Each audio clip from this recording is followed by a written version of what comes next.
देखो भारत की सबसे लंबी नदी, भारत की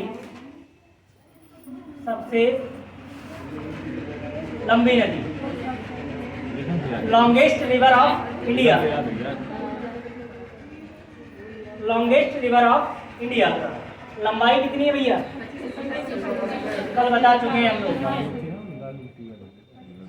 2525 किलोमीटर। ठीक है, 2525 किलोमीटर। और आप सभी अच्छी तरीके से जानते हैं कि इसका फ्लोइंग पैटर्न किस राज्य में है? राज्य बताइए बेटा, कल बताएंगे। सबसे पहले उत्तराखंड से निकलती है, ठीक है। उत्तराखंड से फिर ये जाती है उत्तर प्रदेश में, उत्तर प्रदेश से कहाँ जाती है? बिहार में जाती है। बिहार के बाद कहाँ जाती है? झारखंड में जाती है, ठीक है। और झारखंड से ये कहाँ पहुँचती है? पश्चिम बंगाल, ठीक है। और पश्चिम बंगाल से बेटा ये कहाँ पहुँच जाती है? तो आप आओगे बांग्लादेश, ठीक है। और बांग्लादेश में ही इसका नाम बदल जाता है, इसका नाम हो जाता है पद्मा नदी। रिवीजन कराने में बड़ा मजा आएगा, है ना। पद्मा नदी कहते हैं इसको, कहाँ? बांग्लादेश में, ठीक है। ये चीज आपको ध्यान में रखनी है। अब एक चीज और ध्यान रखना कि हमारी भारत सरकार द्वारा क्या किया गया? गंगा को नेशनल रिवर घोषित कर दिया गया।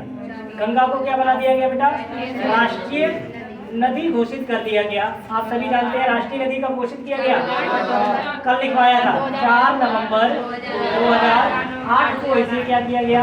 राष्ट्रीय नदी घोषित कर दिया गया, आया ना, ठीक है। और आप सभी जानते हैं कि गंगा में ही पाई जाती है डॉल्फिन, ठीक है। गंगा में ही क्या पाई जाती है? डॉल्फिन। डॉल्फिन को स्थानीय रूप से क्या कहा जाता है? शुशु कहा जाता है, ठीक है। जो कहाँ सबसे ज्यादा मिलती है? बिहार रीजन में। कहाँ सबसे ज्यादा मिलती हैं?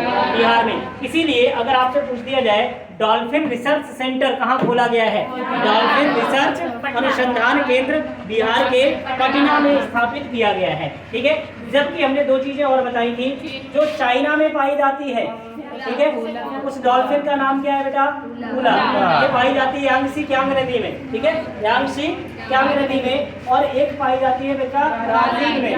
ब्राजील में कौन सी नदी है? अमेजन नदी है, ठीक है। और अमेजन नदी में जो डॉल्फिन पाई जाती है उसका नाम क्या है? वीटो, ठीक है। तो भारत वाली आपको याद रखना है डॉल्फिन। और डॉल्फिन को ही क्या किया गया बेटा? बताइए जल्दी से। 5 अक्टूबर 2009 को राष्ट्रीय जलीय जीव घोषित कर दिया गया है। राष्ट्रीय जलीय जीव घोषित कर दिया गया, ठीक है। राष्ट्रीय जलीय जीव घोषित कर दिया गया, हाँ ये ना, ठीक है। गंगा की एक खासियत है, ठीक है। और वह खासियत क्या है? तो आप ये कहेंगे स्वतः स्वच्छ होने की विशेषता है।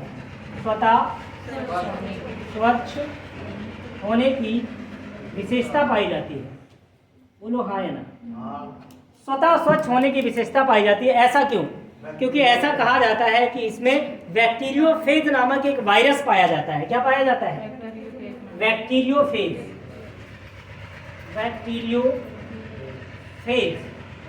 बैक्टीरियोफेज नामक एक वायरस पाया जाता है, ठीक है, जो क्या करता है? बैक्टीरियाज को खाता रहता है, ठीक है। इसीलिए आपने देखा होगा कि गंगा जल में कहते हैं कि कभी भी कीड़े नहीं पड़ते। क्यों पड़ेंगे भैया? पहले से ही उपस्थित क्या है?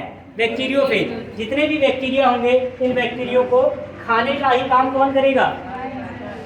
बैक्टीरियोफेज खा जाएगा, ठीक है। बात समझ में आई नहीं है? यानी गंगा में स्वतः स्वच्छ होने की जो विशेषता होती है, ठीक है, उसी के कारण इसका जल जो है वो स्वच्छ रहता है और डॉल्फिन जो है वो शुद्ध पानी में ही जीवित रह सकती है। इसलिए यह गंगा नदी में पाई जाती है। तो सबसे बड़ी चीज ये होगी, ठीक है। इतनी चीज समझ आई या नहीं आई? बताओ भाई। उद्गम कहाँ से होता है? तो आप ये कहेंगे बेटा गंगोत्री, या इसी को क्या बोला जाता है? गौमुख ग्लेशियर, ठीक है। और ये पड़ता है उत्तरकाशी जनपद में। कहाँ पड़ता है बेटा? उत्तरकाशी जनपद, उत्तराखंड। कहाँ से निकलती है ये? उत्तरकाशी के गंगोत्री ग्लेशियर, देखो गंगोत्री ग्लेशियर है और गौमुख जिस स्थान से निकलती है उस पर्टिकुलर क्षेत्र को गौमुख कहा जाता है। ठीक है, तो कभी भी आपसे पूछ लिया जाए कि गंगा कहाँ से निकलती है तो इन्हीं दो में से एक ऑप्शन मिलेगा, लेकिन आप सभी जानते हैं कि यहाँ से गंगा नहीं निकलती है। यहाँ से जो नदी निकलती है उसका नाम है भागीरथी। ठीक है, कौन सी नदी है? भागीरथी है। ठीक है, तो ध्यान से समझेंगे भैया, क्या समझेंगे? ये हमने मान लिया कौन सा ग्लेशियर, तो आप ये कहेंगे सर हमने मान लिया गंगोत्री ग्लेशियर मान लिया। कौन सा ग्लेशियर मान लिया? गंगोत्री ग्लेशियर मान लिया। और गंगोत्री ग्लेशियर से एक नदी इस तरीके से बहना प्रारंभ करती है। ठीक है, यहाँ से निकली। ठीक, और दूसरा ग्लेशियर यहाँ पर है जिसका नाम बताया था सतोपंथ ग्लेशियर। क्या नाम बताया था? सतोपंथ ग्लेशियर। ठीक है, सतोपंथ ग्लेशियर से एक और नदी निकलती है, वो यहाँ पर आकर इसमें मिल जाती है। ठीक है, इस नदी का नाम क्या बताया?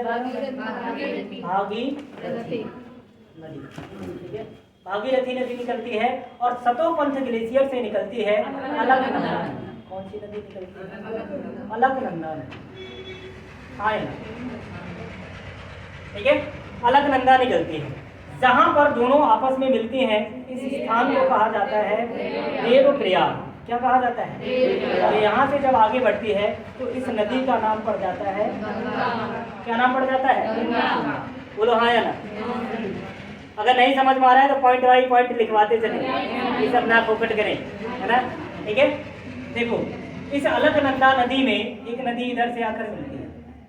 ठीक है, और यहाँ पर मिलती है, इसी को कहा जाता है विष्णु प्रयाग। कौन सी नदी मिलेगी बताओ जल्दी से? धौली गंगा। कौन सी नदी मिलेगी?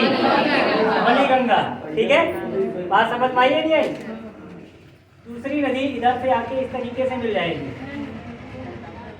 ठीक है, बताओ भैया कौन सा प्रयाग होगा ये? नंद प्रयाग। वेरी गुड, नंद प्रयाग।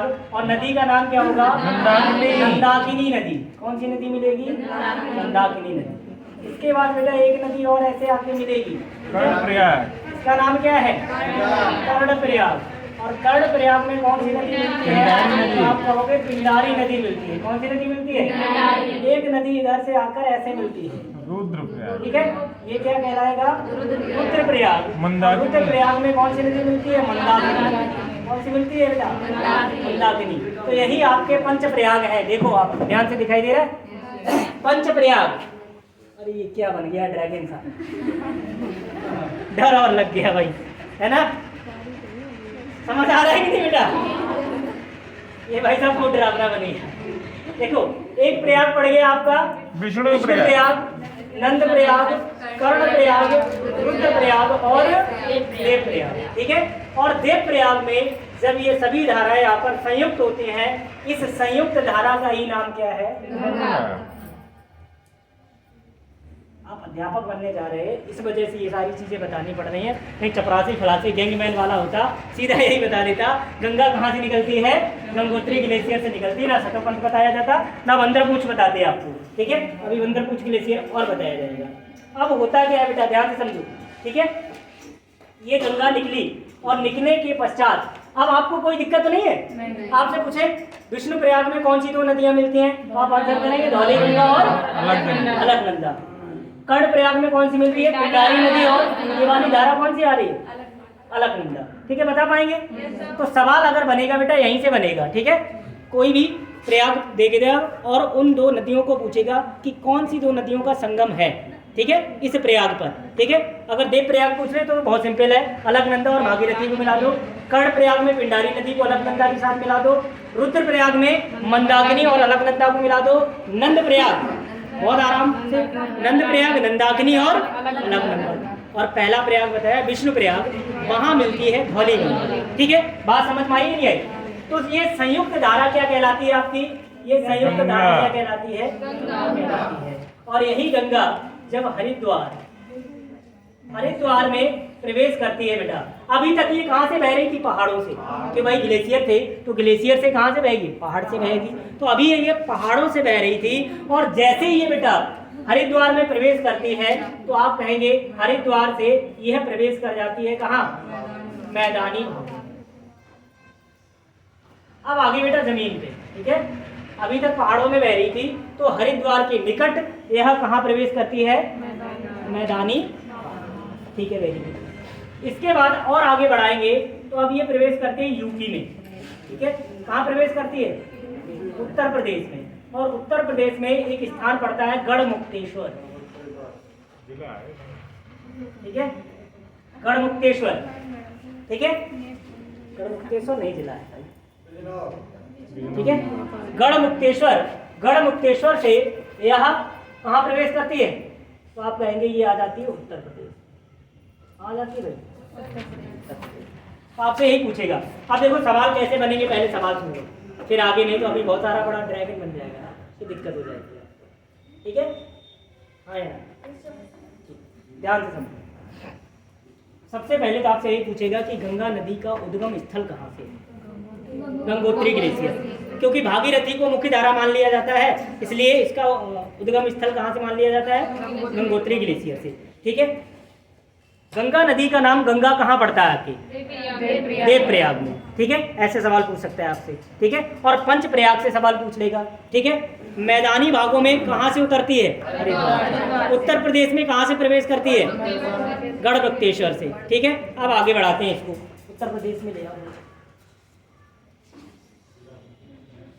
ठीक है, उत्तर प्रदेश में ले आए। इधर की कहानी मिटा दें,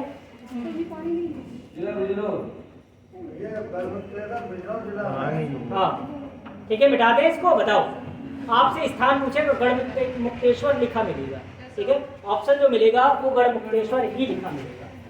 आगे देखो बेटा, अब होता क्या है, ध्यान से देखो। नेपाल की सीमा से एक नदी निकलती है, ठीक है, और वो इस तरीके से यू टर्न लेती हुई और उत्तर प्रदेश के कन्नौज में आके मिल जाती है। कहाँ मिल जाती है बेटा? उत्तर प्रदेश के कन्नौज में आके मिल जाती है। इस नदी का नाम है रामगंगा, ठीक है, क्या नाम है? रामगंगा। नोट करके लिखेंगे, गंगा की पहली सहायक नदी, गंगा की पहली सहायक नदी कौन सी है? रामगंगा। गंगा की पहली सहायक नदी कौन सी है? रामगंगा, ठीक है, पहली सहायक नदी कौन सी है? रामगंगा, ठीक है। तो यहाँ से यही सवाल बन सकता है कि पहली सहायक नदी कौन सी है? रामगंगा कहाँ मिलती है आके? कन्नौज, ठीक है। कोई दिक्कत किसी को? चित्र वित्र ना बनाए तो कोई दिक्कत?